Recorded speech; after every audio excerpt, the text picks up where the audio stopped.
Magandang gabi sa inyong lahat. Nais ko lamang pong i-share yung kwento ko tungkol sa hindi ako makatulog dahil sa nararamdaman ko na merong nagmamasid o hindi naman kaya ay nagbabantay na elemento sa akin. Itago niyo na lang po ko sa pangalang Dane. 12 years na po akong naninirahan dito sa Benguet. Natutunan ko ang pag-aayos ng bulaklak dahil ang aking stepmom ay may sariling pwesto at doon ay unti-unti akong tinuturuan ng kung ano-ano tungkol sa mga pagfa-flower arrangement. Mula pagkabata ay napansin kong kakaiba na ang aking mga nakikita. Dahil sa mura nga ang aking isipan noon, madali ko lamang pong isantabi ang lahat ng mga ito at sinasabi ko na lamang na baka ito ay bunga ng aking imahinasyon. Totoo po na nagkaroon ako ng imaginary friend, pero nagalit sa akin si mama nang minsang aminin ko sa kanya ito. Hinayaan niya lamang akong lumabas sa bahay para sabi niya makipaglaro daw ako sa mga totoong tao, mapapinsan ko man o kaya kapitbahay. Hanggang sa unti-unti ko na rin pong nalimutan ang aking karanasan na iyon. Hanggang sa sumapit na nga po ako sa pagiging teenager. Nung 15 years old po ako, ginawa po akong katuwang ng aking lolo at lola sa mother side na mag-stay in ako sa kanilang bahay upang makatulong sa kanilang maliit na tindahan. Unfortunately po kasi Sir Red, kamamatay lamang po ng aking tiyuhin sa side ni na mama. Doon din po siya mismong namatay sa bahay nila lola. Ang rason, kinitil po niya ang kanyang sariling buhay. Although meron naman po silang nakuhang kasambahay, pero ilang araw lamang po ang itinagal nito dahil ang nirason niya ay natatakot siya sa bahay. Dahil sanay naman na akong manood at makinig ng mga nakakatakot, ay tinanggap ko na lamang yung alok ng aking lolo't lola na doon na muna tumira sa kanila. At dahil din, inaabutan naman nila ako ng pera para meron din akong maipon at maiabot din kahit papano kina mama. 2-story po yung bahay. Sina lolo at lola ay nasa baba na tutulog habang ako naman ay mag-isa sa taas. Sa aking kwarto ay meron pong sliding window sa gawing kaliwa. At yun po yung lokasyon kung saan po nag-suicide ang aking tito. Sa paanan ko naman ay ang pintuan. Ang kwarto sa itaas ay sa bilang ko'y 3, habang meron lamang pong nag-iisang kwarto sa ibaba. Sa unang gabi na naroroon ako kina lola, hindi naman po ako nakaramdam ng kaba. Hindi nga lang po ako nakatulog dahil sa palagay ko ay namamahay lamang ako. Madalas ay anong oras na rin ako nakakatulog, ngunit sa kahimbingan ng aking tulog ay doon naman po ako biglang nagigising dahil nararamdaman ko po na merong humihila sa paa ko. Dahil sa naaaalimpungatan ako at sa akalay guni-guni ang lahat, naging araw-araw na yung pagpaparamdam na ganun. Hindi ko po mawari kung bakit. Hindi ko rin mahanapan po ng kasagutan, pero imbes na matakot, hinayaan ko na lamang. Inisip ko na baka ito ay si tito sapagkat likas po talaga sa kanya pagiging isang mapagbiro nung nabubuhay pa siya. Hanggang sa isang gabi, medyo mas malakas yung paghila sa aking paa hanggang sa napunta nga ako sa kalagitnaan ng kama. Yung pwersa po niya ay mas malakas talaga kumpara sa mga nauna na nagparamdam. Pag-ayos ko sa aking pagkakahiga, doon nga Sir Red ay may nakita akong isang babaeng nakaitim. Naroroon po siya sa labas ng sliding window at nakatitig sa akin ng masama.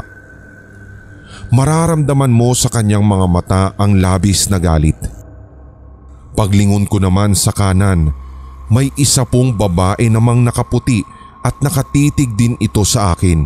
Ngunit kung ikukumpara siya sa nakaitim, ramdam ko na mas magaan ang aura nito at parang ligtas ako sa kanya.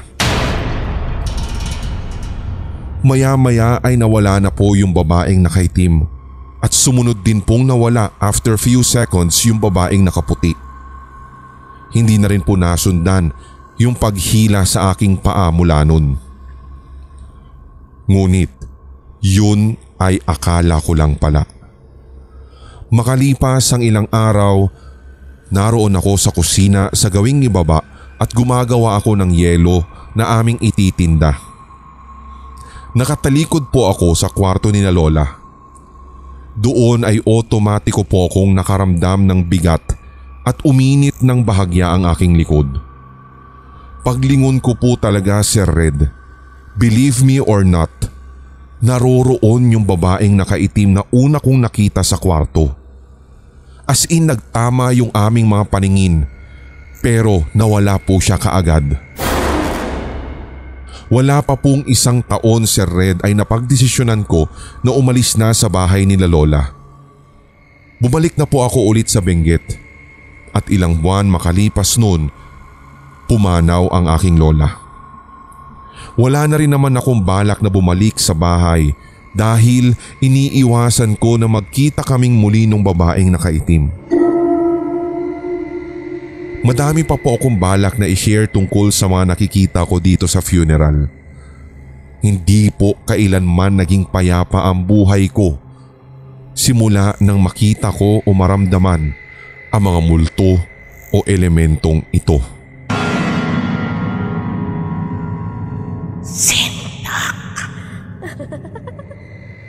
Hello sa inyo, Sir Red, at sa Team Sindak. Ibabahagi ko lamang po itong karanasan ko noong grade 4 ako, kung kailan ko first time na naranasan yung mga bagay na hindi talaga pangkaraniwan. Naalala ko rin po noon yung first time na tumapak ako sa probinsya namin sa Bicol. May sakit si lolo noon, kaya talaga pong pinuntahan namin siya dahil ayon sa kanya, gusto daw po niya kaming makita. Papasok pa lang ako ng bahay ni na lolo't lola ko ay iba na po yung pakiramdam. Malamig yung hangin na sumalubong sa akin, pero hindi ko na lamang po pinansin dahil ang buong akala ko ay klima talaga iyon doon.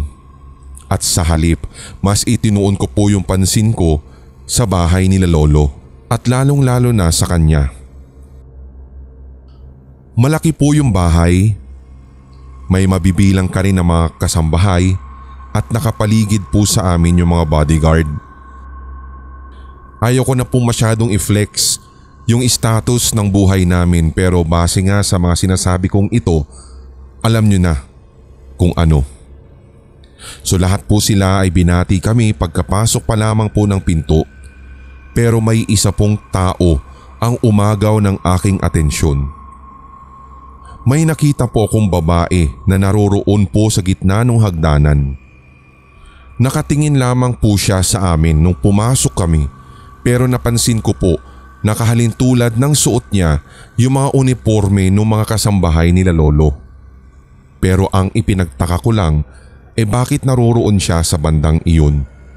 Bakit hindi rin siya sumama sa hanay ng ibang kasambahay?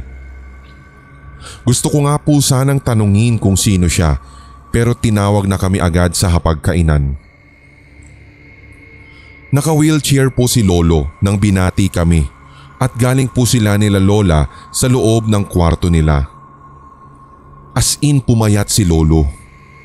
Masasabi ko talaga na bumagsak ng husto ang katawan niya. Mas lalo talaga na masasabi mong tumanda ang itsura niya. Pero sa kabila nun ay nakakapagsalita pa naman po siya at sabi pa nga niya sa akin bilang pagbati, "Ang laki mo na, apo."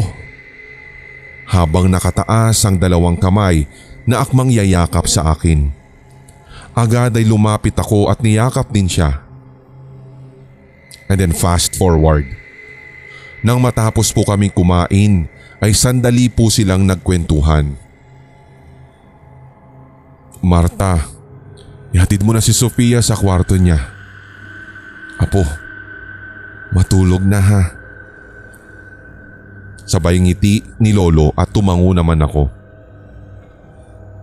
Halika na, ihatid na kita sa magiging kwarto mo. Sabi sa akin ni Aling Marta na isa sa mga pinakamatandang kasambahay nila Lolo. Aling Marta, pwedeng dito muna kayo? Pakiusap ko sa kanya. Tumango naman siya at ngumiti. Matagal na po ba kayo dito nagtatrabaho? Oo, iha. Mahigit 20 taon na din ako dito. Alam mo ba, hindi ako nagsisisi na naging amo ko talaga itong mag-asawa. Napakabait talaga nila lolo't lola mo. Sa gitna ng kwentuhan namin ay may nakita po akong sumilip sa pintuan ng kwarto ko. Mahaba ang buhok nito at maganda ang kanyang muka, kaya napatigil ako at sabi, Aling Marta, may tao, baka po hinahanap kayo. Sabi ko, pero agad na nawala yung sumilip. Tumayo si Aling Marta. Ha? Saan? At pumunta sa gawin ng pinto para tignan kung sino yun. Kanina ko pa po nakikita yung isang kasamahan nyo. Siya po yung sumilip kanina dyan. Pagpasok po namin dito sa bahay, naroroon po siya sa gitna ng hagdanan. Sino po siya? Gusto ko rin po sana siyang makilala. Sabi ko habang nakangiti. Anong itsura ng babae, iha? Basta po mahaba yung buhok niya eh. Medyo maputi yung kompleksyon niya at saka may katangkaran. Maganda siya. Ano pong pangalan niya? At napalitan po ng takot ang ngiti ni Aling Marta. Diyos ko. Siya si Lisa. Anak ko. Maganda yan dahil mana sa akin. Ngumiti siya saglit at muling dumaan ang lungkot sa kanyang mga mata. Pero iha, 2 taon na siyang patay. Ayaw niyang mahiwalay sa akin kaya siguro andito pa rin din siya sa bahay. Siguro pakiramdam niya buhay pa rin siya. Pakiramdam niya siguro ay isa pa rin din siyang kasambahay katulad namin. Gustong gusto din niyang pagsilbihan sina lolo't lola mo. Pero dahil sa bangungot, nawala siya. Alam ko na hindi niya matanggap ang nangyari kasi kabata-bata pa niya at marami talaga siyang pangarap. Alam ko nandito pa rin siya at ramdam na ramdam ko. Alam ko, siya yung nakita mo. Pero huwag ka mag-alala. Mabait yung anak kong yun. Hindi ka sasaktan.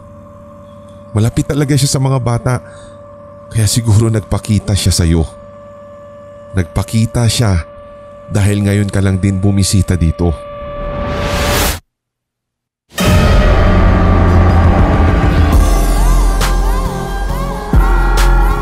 At inyong napakinggan ang tampok na one-shot Tagalog horror story. I-like, mag-comment at i-share ang episode na ito sa inyong social media, mga certified kasindak. Huwag pahuhuli sa mga bagong kwentong katatakutan dito sa ating channel, kaya pindutin na ang subscribe button at ang notification bell. Hanggang sa susunod na kwentuhan dito sa Sindak Short Stories.